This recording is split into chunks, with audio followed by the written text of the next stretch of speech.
ओम नमः शिवाय। नमस्कार दोस्तों, आपके अपने चैनल प्योरिटी ऑफ लाइफ में मैं नीलम शुक्ला आपका बहुत बहुत स्वागत करती हूँ। दोस्तों, भाद्रपद मास की शुक्ल पक्ष की चतुर्थी तिथि पर भगवान गणेश का जन्मोत्सव मनाया जाता है।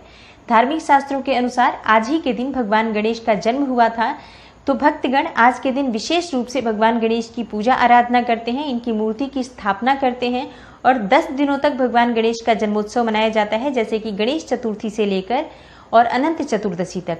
इन 10 दिनों में भक्तगण भगवान गणेश की मूर्ति को अपने घर में लाकर स्थापित करते हैं, विधिवत इनकी पूजा आराधना करते हैं, भगवान गणेश की सेवा करते हैं और भगवान गणेश की कृपा से भक्तों की समस्त मनोकामनाएं पूर्ण होती हैं। दोस्तों, सनातन धर्म में भगवान गणेश की पूजा को बहुत विशेष महत्व दिया जाता है। जैसे कि प्रथम पूज्य देवता माने जाते हैं भगवान गणेश। कोई भी धार्मिक कार्य हो, कोई भी यज्ञ अनुष्ठान हो, कोई मांगलिक या कोई शुभ कार्य हो, या फिर जो प्रतिदिन की हम नित्य पूजा करते हैं, उस पूजा में भी सर्वप्रथम भगवान गणेश की पूजा की जाती है। ऐसा इसलिए कि हम जो भी कार्य कर रहे हैं, चाहे शुभ मांगलिक कार्य हो या प्रतिदिन की पूजा हो या कोई यज्ञ अनुष्ठान हो, उस कार्य में किसी भी प्रकार की कोई बाधा न आए, निर्विघ्न वो कार्य संपन्न हो, इसलिए भगवान गणेश की पूजा सर्वप्रथम की जाती है। दोस्तों, आज की वीडियो में मैं आपसे बात करने वाली हूँ कि भाद्रपद मास की चतुर्थी तिथि कब है, भगवान गणेश का जन्मोत्सव कब है, चतुर्थी तिथि कब प्रारंभ होगी, कब समाप्त होगी और भगवान गणेश की पूजा का शुभ मुहूर्त क्या होगा, मूर्ति स्थापना का शुभ मुहूर्त क्या होगा। आज के दिन हमें चंद्रमा का दर्शन नहीं करना चाहिए, तो अगर गलती से भी आप चंद्रमा का दर्शन कर लेते हैं तो आज आपको क्या विशेष उपाय करना चाहिए, भगवान गणेश की पूजा की विधि क्या है, पूजा की सामग्री क्या है और आज के दिन भगवान गणेश की पूजा हम किस प्रकार से करें, कौन सा विशेष उपाय करें जिससे कि मन की समस्त कामनाएं पूर्ण हो। चाहे हमें धन की कामना हो, संतान की कामना हो, मन चाहा जीवन साथी चाहते हैं, संकटों को दूर करना चाहते हैं या फिर जीवन में सफलता पाना चाहते हैं, शिक्षा में सफलता पाना चाहते हैं, मतलब कोई भी कामना हो, आप आज के दिन एक विशेष उपाय करें जिससे कि आपकी समस्त मनोकामनाएं भगवान गणेश पूर्ण करें और समस्त प्रकार की जो विघ्न बाधाएं हमारे जीवन में हैं, उन सभी विघ्न बाधाओं को भगवान गणेश दूर करें। इसके लिए आज हमें विशेष क्या करना है, ये सभी बातें मैं आज आपसे इस वीडियो में शेयर करने वाली हूं, तो वीडियो को पूरा ज़रूर देखिए और अगर आपको आज की वीडियो अच्छी लगे तो लाइक कीजिए, शेयर कीजिए फैमिली फ्रेंड्स के साथ। और चैनल पर पहली बार आए हैं, अगर अभी तक आपने मेरे चैनल को सब्सक्राइब नहीं किया है तो चैनल को सब्सक्राइब करके बेल बटन को जरूर प्रेस कर लीजिए। इससे ये होगा कि इस तरह की सभी वीडियोस की नोटिफिकेशन आपको सही समय पर प्राप्त हो जाएगी। दोस्तों, सबसे पहले जानते हैं गणेश चतुर्थी का ये पावन पर्व कब है, तिथि कब प्रारंभ होगी और कब समाप्त होगी। साल 2021 में चतुर्थी तिथि मतलब गणेश चतुर्थी 10 सितंबर को है और तिथि प्रारंभ हो रही है 9 सितंबर की ही रात्रि में, अर्धरात्रि में 12:18 पर और चतुर्थी तिथि समाप्त हो रही है 10 सितंबर को रात्रि 9:57 पर। तो चतुर्थी का ये पावन पर्व भगवान गणेश का जन्मोत्सव 10 सितंबर शुक्रवार को मनाया जाएगा और पूजा का शुभ मुहूर्त क्या है, आइए देख लेते हैं। 10 सितंबर को सुबह 11:03 से लेकर दोपहर में 1:33 तक भगवान गणेश की पूजा का और मूर्ति स्थापना का बहुत ही शुभ मुहूर्त है। वैसे तो पूरा ही दिन बहुत शुभ है, 9:57 तक चतुर्थी तिथि है रात्रि में, तो इस समय तक आप पूजा आराधना स्थापना सब कुछ कर सकते हैं क्योंकि भगवान गणेश का जन्मोत्सव है। इसमें किसी प्रकार का संशय हमारे मन में नहीं होना चाहिए। जो सभी प्रकार के जीवन की विघ्न बाधाओं को दूर करता है, उसके पूजा पाठ में हमें किसी प्रकार का भी मन में संशय नहीं रखना चाहिए कि कौन सा समय शुभ है, कौन सा समय अशुभ है। लेकिन एक धार्मिक मान्यता है कि दोपहर में ही भगवान गणेश का जन्म हुआ था, तो दोपहर की पूजा विशेष रूप से बहुत महत्वपूर्ण होती है। तो सुबह 11:03 से लेकर दोपहर में 1:33 तक यानी 2 घंटे 30 मिनट का जो समय है, ये भगवान गणेश की पूजा का बहुत शुभ मुहूर्त है। इस समय में आपको पूजा जरूर करनी चाहिए और उसके बाद आप पूरे दिन भगवान गणेश की पूजा करें, प्रार्थना करें, सेवा करें, क्योंकि भगवान गणेश आपके घर में अगर स्थापित हैं, विराजित की है आपने मूर्ति, तो 24 घंटे हर वक्त हर क्षण आप ज़्यादा से ज़्यादा भगवान की सेवा में, भगवान की पूजा में अपना समय व्यतीत करें। दोस्तों, आज के दिन चंद्रमा के दर्शन नहीं करने चाहिए, लेकिन अगर चंद्रमा के दर्शन हो जाते हैं तो आज हमें क्या करना चाहिए। देखिए, चंद्र दर्शन शाम के समय नहीं करना चाहिए। ऐसा माना जाता है कि आज के दिन चंद्र दर्शन करने से कलंक लगता है, अपयश लगता है, तो आज भूल से भी चंद्रमा के दर्शन ना करें। लेकिन अगर आपको गलती से चंद्रमा के दर्शन हो जाते हैं तो ऐसे में एक बहुत विशेष उपाय होता है कि आप अपने सामने से एक छोटा सा पत्थर उठाएं, जहां भी आप हैं वहां से एक छोटा सा पत्थर लेकर अपने पीछे की तरफ उछाल दीजिए। ये भी ध्यान रखिए कि किसी को चोट ना लगे। और इस प्रकार से अगर आप एक पत्थर पीछे की तरफ फेंक देते हैं तो चंद्रमा के दर्शन का जो दोष होता है वो समाप्त हो जाता है। अब जानते हैं कि पूजा की सामग्री क्या है और पूजा की विधि क्या है। देखिए, पूजा की सामग्री तो हम भगवान की पूजा में जो भी सामग्री चाहिए होती है, सनातन धर्म में सब कुछ लगभग हमारे घर में हर समय ही रहता है, लेकिन फिर भी नोट कर लीजिए सामग्री। जैसे कि भगवान गणेश की पूजा है तो गणेश की मूर्ति सर्वप्रथम आपको चाहिए। इसके साथ ही पूजा के लिए चौकी चाहिए एक, जिस पर आप भगवान गणेश की मूर्ति की स्थापना करेंगे। लाल कपड़ा चौकी पर बिछाने के लिए, और कलश चाहिए। आप धातु का ले सकते हैं, चाहे तो मिट्टी का ले सकते हैं, तांबे, पीतल या चांदी का कलश भी रख सकते हैं आप।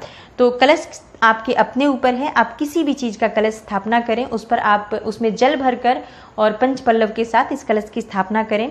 पंचामृत चाहिए, रोली, अक्षत, कलावा, जनेऊ, हल्दी, गंगा जल और पान का पत्ता चाहिए। इसके साथ ही आपको सुपारी, हरी इलायची, लौंग, पानी वाला नारियल जो पूजा का नारियल होता है वो भी चाहिए। उसमें कलावा लपेटकर उसके ऊपर स्वास्तिक बनाकर भगवान गणेश की पूजा में उसे रखें आप।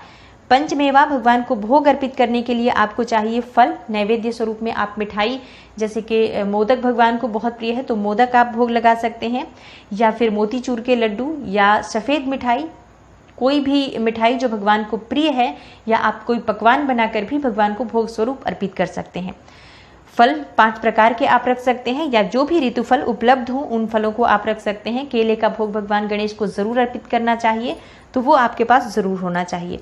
तो इस तरह से आपके पास पूजा की सभी सामग्री हो। कपूर जरूर होना चाहिए भगवान गणेश की आरती करने के लिए, और शुद्ध घी का एक दीपक प्रज्वलित करके विधि विधान से पूजा की जाती है। पूजा कैसे करें? चौकी स्थापित कीजिए सर्वप्रथम अपने घर के ईशान कोण में, उस पर भगवान गणेश की आप मूर्ति स्थापित करें, एक लाल या पीला वस्त्र बिछाकर उसके ऊपर, और फिर भगवान गणेश की मूर्ति स्थापित कीजिए। उसके बाद पंचामृत गंगा जल से भगवान गणेश को स्नान कराइए, मतलब एक प्रतीकात्मक रूप में हम स्नान कराते हैं।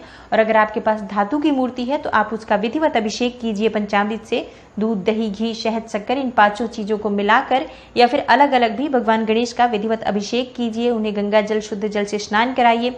वस्त्र धारण कराएं, रोली, अक्षत, हल्दी से उनकी मतलब उनको तिलक लगाएं। कलावा आप वस्त्र स्वरूप अर्पित कर सकते हैं, उपवस्त्र स्वरूप अर्पित कर सकते हैं। जनेऊ, जिसे यज्ञोपवीत कहते हैं, पीला जनेऊ भगवान गणेश को जरूर अर्पित कीजिए। पान के पत्ते पर हरी इलायची, लौंग और सुपारी रखकर भगवान गणेश को अर्पित करें। इसके साथ ही पंचमेवे का भोग लगाएं, फलों का भोग लगाएं।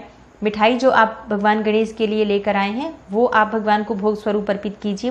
मोदक या मोतीचूर के लड्डू जो भी आपके पास है, या फिर शक्कर, बतासा, जो भी उपलब्ध है आपके पास, अपनी उपलब्धता के अनुसार भगवान को भोग स्वरूप अर्पित कीजिए। विधि विधान से पूजन कीजिए शुद्ध घी का दीपक प्रज्वलित करके। उसके बाद जब आपकी पूजा पूर्ण हो जाती है तो आप कपूर से आरती कीजिए। पूरे समय, जितने समय आप भगवान गणेश की पूजा कर रहे हैं, मंत्र जप करते रहिए। ओम गंगणपतये नमः, ओम गंगणपतये नमः। इस तरह से भगवान गणेश के मंत्र का जप आप कर सकते हैं। तो इस तरह से भगवान गणेश की पूजा की जाती है। एक छोटी सी पूजा की विधि बताई मैंने आपको कि इस तरह से आप भगवान गणेश की पूजा कर सकते हैं।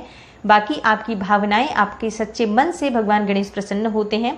हमारी पूजा की विधि में अगर कुछ भूल भी हो जाती है तो अगर हमारी भावना सच्ची होती है तो भगवान गणेश हमारी पूजा भी स्वीकार करते हैं और हमारी कामना भी पूर्ण करते हैं।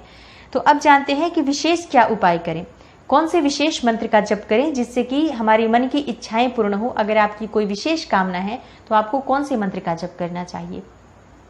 देखिए, वैसे तो गंगणपतये नमः इस मंत्र के द्वारा भी आप भगवान गणेश को प्रसन्न कर सकते हैं। अपनी प्रार्थना, अपनी कामना कहते हैं तो आपकी कामना पूर्ण हो जाती है। लेकिन कुछ विशेष मंत्र भी बनाए गए हैं, जैसे कि अगर आपको संकटों से मुक्ति चाहिए, सभी प्रकार की कामनाओं की पूर्ति चाहिए, तो संकट नाशन गणेश स्तोत्र होता है, उसका पाठ अगर आप आज के दिन करते हैं अधिक से अधिक, जैसे 11 बार कर लीजिए, 21 बार कर लीजिए अगर आपके पास समय हो तो, और अगर समय नहीं हो तो आप 1 बार भी कर सकते हैं, 5 बार भी कर सकते हैं। तो अधिक से अधिक मंत्र जप कीजिए। और अगर आपको संतान प्राप्ति की कामना है तो संतान गणपति स्तोत्र का पाठ करें, इससे उत्तम और योग्य संतान की प्राप्ति होती है।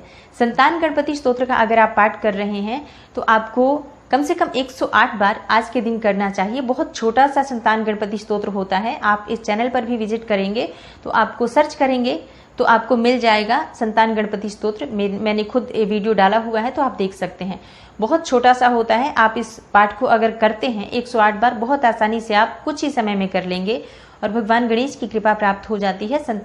उत्तम संतान की प्राप्ति होती है, योग्य संतान की प्राप्ति होती है और दीर्घायु मन चाही संतान प्राप्ति की कामना चाहते हैं तो आज आपको संतान गणपति स्तोत्र का पाठ जरूर करना चाहिए और इन 10 दिनों तक आप लगातार करते रहें। अधिक से अधिक संख्या में बहुत श्रेष्ठ फल की प्राप्ति होती है।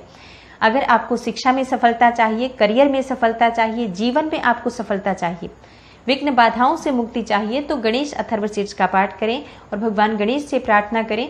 इससे स्मरण शक्ति बढ़ती है, कुशाग्र बुद्धि होती है, करियर में सफलता मिलती है, शिक्षा में सफलता मिलती है और जीवन में सफलता मिलती है। एक प्रकार से ये भगवान गणेश की स्तुति है जिसे अगर हम करते हैं तो भगवान गणेश प्रसन्न होते हैं और हमारी सभी कामनाएं पूर्ण करते हैं। दोस्तों, भगवान गणेश की पूजा का ये बहुत ही शुभ समय होता है। गणेश चतुर्थी से लेकर और अनंत चतुर्दशी तक जो ये 10 दिन का समय है, ये बहुत शुभ समय है। इस समय में अगर आप भगवान गणेश की पूजा आराधना करते हैं, मंत्र जप करते हैं, कोई भी विशेष उपाय करते हैं तो आपकी कामना भगवान गणेश की कृपा से अवश्य पूर्ण होती है। तो बहुत ही शुभ और बहुत श्रेष्ठ समय है ये। भगवान गणेश की सच्चे मन से आराधना कीजिए। अपनी परेशानियां, अपने संकटों से मुक्ति पाने के लिए इस समय में भगवान गणेश की आराधना करना श्रेष्ठ उपाय होता है। सच्चे मन से आप किसी भी मंत्र द्वारा भगवान गणेश की पूजा करें, आपके ऊपर भगवान गणेश की कृपा हो जाती है। जब हमारी भावना सच्ची होती है तो भगवान की कृपा भी हमें बहुत शीघ्र प्राप्त हो जाती है। तो आशा करती हूँ ये वीडियो जो गणेश चतुर्थी से संबंधित है, आपको इसकी जानकारी अवश्य उपयोगी सिद्ध होगी। और अगर आपको आज की वीडियो अच्छी लगी हो तो लाइक जरूर कीजिएगा और शेयर कीजिए फैमिली फ्रेंड्स के साथ। चैनल पर पहली बार आए हैं, अगर अभी तक आपने मेरे चैनल को सब्सक्राइब नहीं किया है तो चैनल को सब्सक्राइब करके बेल बटन को जरूर प्रेस कर लीजिए। इससे ये होगा कि इस तरह की सभी वीडियोज़ की नोटिफिकेशन आपको सही समय पर प्राप्त हो जाएगी। मैं मिलती हूँ आपसे अगली वीडियो में, तब तक के लिए नमस्कार।